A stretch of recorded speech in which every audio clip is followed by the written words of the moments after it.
So we really started organizing and held several community forums in towns like Pasco and Yakima and Seattle and Wenatchee and started building up some interest in LEAP. And I could see that there was some interest building because no one had really begun addressing the educational needs of Latino students, and especially no Latinos had really done it in a real organized way. And so I could see we were making some progress, and so I called for an educational summit, and we brought about 45 to 50 people, mostly educators, some community leaders, to Central Washington University for an all-day long summit.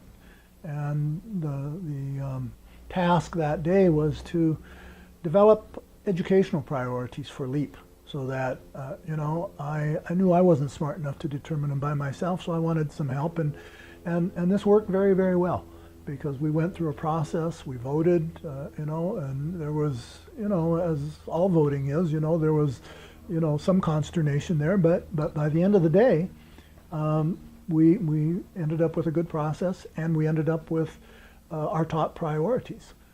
There were 5 of them, and I know the top one was the issue of access to college for undocumented students, because we knew that the issue was that we had increasing numbers of students who had been brought to the United States, sometimes as infants, and had spent their entire life in the Washington public school system. And yet, and now they're graduating more and more with honors and as valedictorians, and yet they couldn't get into college. They could get admitted, but most are low-income students, and there was no financial aid available to them because of their legal status. And so that became the issue, is that we believe that it's just not the right thing to do, to allow any young person to be educated in our school system and not have access to higher education, regardless of legal status. So that became our issue, and in 2002 then we took it to the legislature, and we did get a bill introduced, and Representative Phyllis Gutierrez Kenny introduced it, but we didn't get very far with it. We didn't do any groundwork, meaning we didn't start meeting with legislators before the legislative session and getting other institutions, organizations, school boards and things supporting it. And so it was this kind of the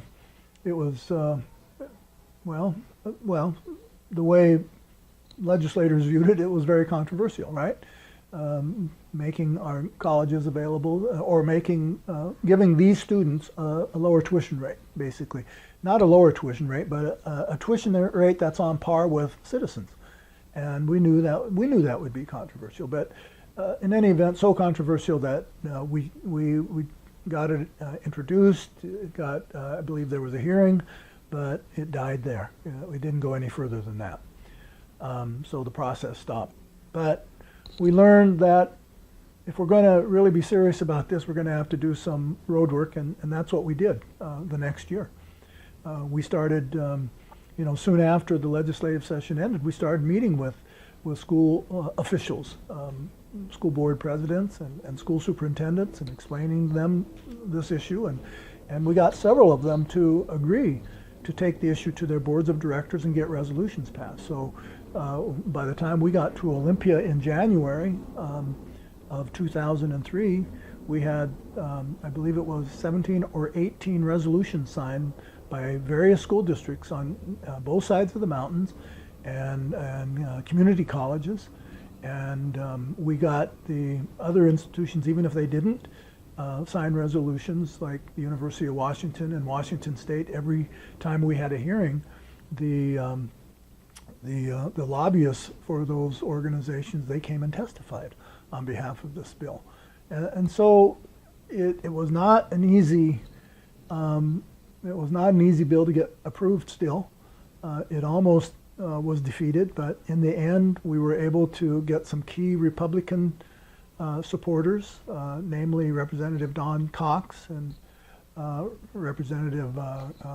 Senator Carlson, The two of them really put a lot of effort into this and got their respective caucuses to support this, and we had a lot of Democratic support by then, and so we were able to get the bill approved in the second year, which is pretty unusual.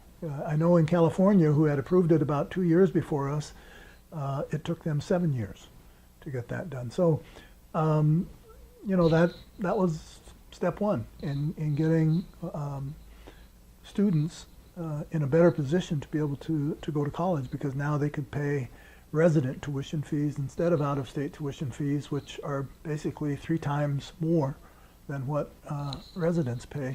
So that was a huge victory for us, and shortly thereafter, you know, we started seeing many more Latino students. I mean, it's into the tens of thousands by now that have gone on to college and been able to pay in-state tuition. So that was a nice victory for us.